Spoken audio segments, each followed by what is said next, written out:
This video will represent creating parts from start to finish. Creating a part in ViaCAD, exporting it to SheetCam, and processing it through Mach 3 to cut out.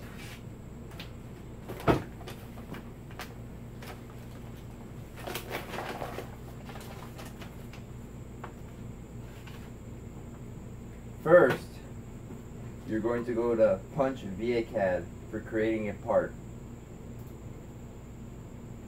After you open up ViaCAD, you will see on the left side there is a toolbar. This toolbar has many features. It has your lines, your circles, your squares, and also your radiuses. If you click on square and then click and hold down, it will come up with all other shapes of squares, hexagons, and pentagons. We're going to do a regular square. You'll see up here you have your width and your height, and then your X and Y coordinates. Use click and drag. We're going to make our width 5 inches and our height 5 inches. Now this is a scale. So this is a 5 by 5 square. After you put your dimensions in, just hit enter. Now, if you want to do radius on the corners, we're going to do 0.5, which is a ½ inch radius from this point to this point, and this point to this point. Just click and click, click, click, and so on. After that, say you want to put a circle right in the center of this part. You simply click on the center point ellipse. Now a center point ellipse has two points. You have your L1 and your L2. If you want a 1 inch circle, your L1 is going to be 0.5 for ½ inch and your L2 will be 0.5 for ½ inch. To find the center of this is very simple. When you move along the line, it will automatically show your midpoint. Then you can find this midpoint. Then you move it over until you get your crosshairs. Let's say we want a 3 inch circle. We're going to do 1.5 inches and 1.5. After that, and you've created your part, you can go to File, Export. We're going to export it as a DXF, format DXF. Hit OK.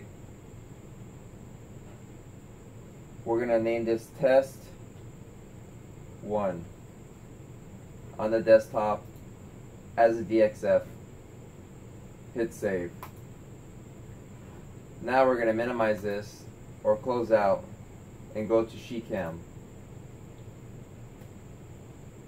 You'll see in SheetCam a maroon box. This maroon box represents your 48 by 96 sheet of metal on your table, or it may be 4 by 4 or 4 by 10. First, we're going to start off by going to File, New Part. Do you wish to import a drawing to this part? Yes.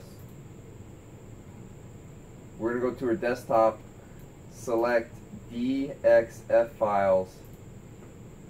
There's our Test 1 right here. We're going to scale it in inches, bottom left position. Hit OK. Now this is our part. Now you can see the size of our part compared to a 48 by 96 inch sheet of metal.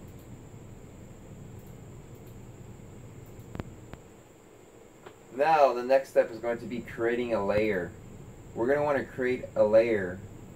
So we have our inside layer and our outside layer. We do this so it cuts the inside layer out first, and then it cuts the second layer, which will be the outside layer, out last. So you will see when you hover over the part, it will change colors. That means you can go ahead and hit the right key on the mouse, go to Move to Layer, New Layer, we'll name it Out.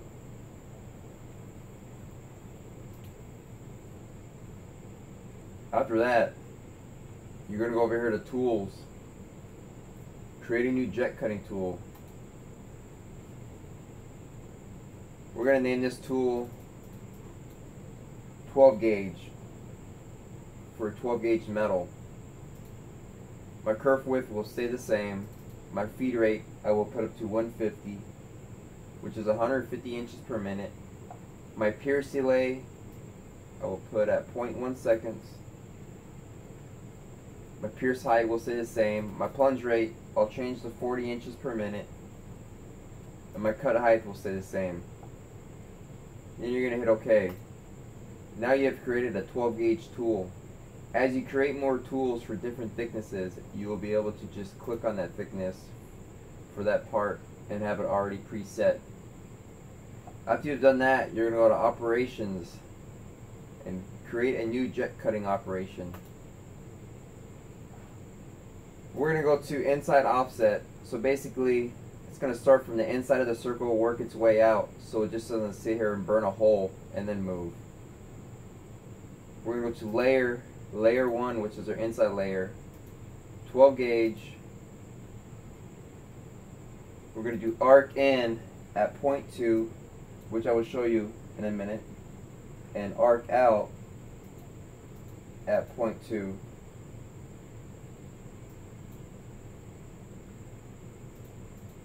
After that, you just hit OK. Now you can see it's going to start in here at 0.2 inches inside of the circle, go out, go around, and then come back out. We're going to do the same process, but now for the outside layer with the outside offset. And out layer. Then hit OK. Now you can see there's our start point for the second layer. If you'd like to move your start point, you can go up here to the S to edit start points and just change the start point. Now you'll see you can't do the outside. You have to go over the operations and highlight the outside by clicking on it. Then you can move your start point. After you've done that, you can go up to the P for post process. We're going to save it as test 1, save as type G code onto the desktop. Now we're going to hit save. Post processing complete. Hit OK. Then you're going to minimize this window. Now you're going to open up Mach 3, which is the interface for the table.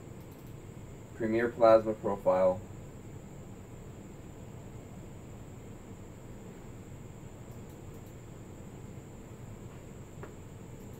Let me reopen it.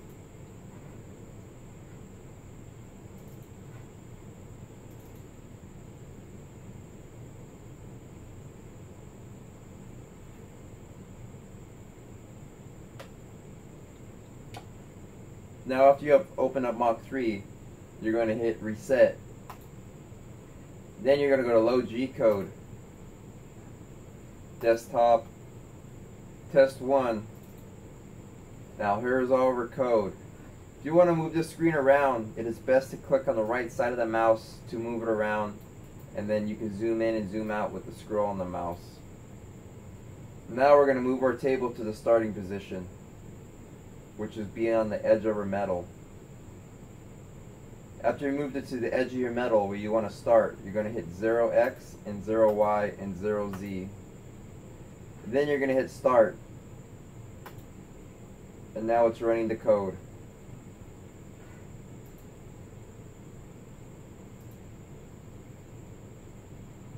Inside.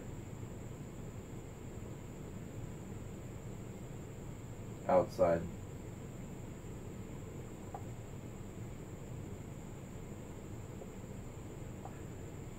Now you have cut your part out.